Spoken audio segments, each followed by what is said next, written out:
আজকে রাতের ডিনারে নিয়ে এসেছি, দেখুন এখানে গরুর মাংস ভুনা। এরকম গরুর মাংস ভুনা হলে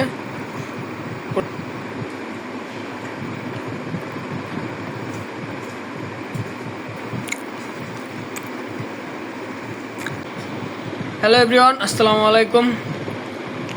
আপনারা সবাই কেমন আছেন? আশা করি সবাই ভালো আছেন। কুকুটো ব্লগ চ্যানেলে আপনাদের সবাইকে স্বাগত জানাচ্ছি। তো আজকে রাতের ডিনারে নিয়ে এসেছি, দেখুন ভাত আর এখানে গরুর মাংস ভুনা।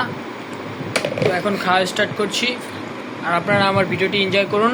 যদি আপনারা আমার ভিডিওটি যদি ভালো লেগে থাকে আর ভিডিওটি দেখে যদি আপনারা ভালো লাগে, তাহলে অবশ্যই আমার চ্যানেলটিকে সাবস্ক্রাইব করবেন আর পাশে থাকা বেল আইকনটি প্রেস করে দিবেন, যাতে নতুন কোনো ভিডিও আপলোড করার সঙ্গে সঙ্গে আপনারা পেয়ে যান। তো চলুন এখন খাওয়া স্টার্ট করা যাক। আর গরম গরম ভাতের সঙ্গে এরকম গরুর মাংস ভুনা হলে পুরো খাওয়াই জমে যায়।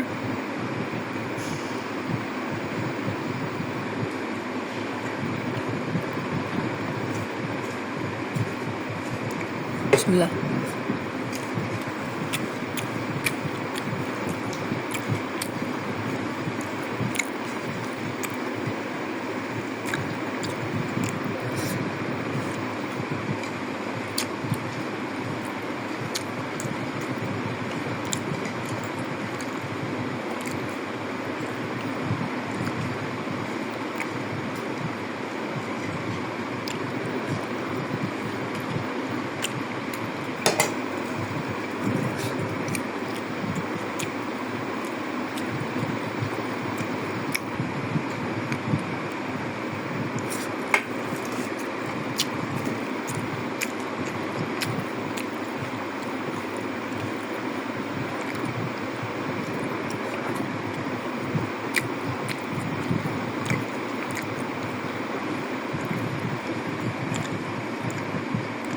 আমার গরুর গোশত দিয়ে অল্প ঝোল দিয়েই খেতে বেশি ভালো লাগে, বেশি একটা ঝোল নিলে ভালো লাগে না খেতে।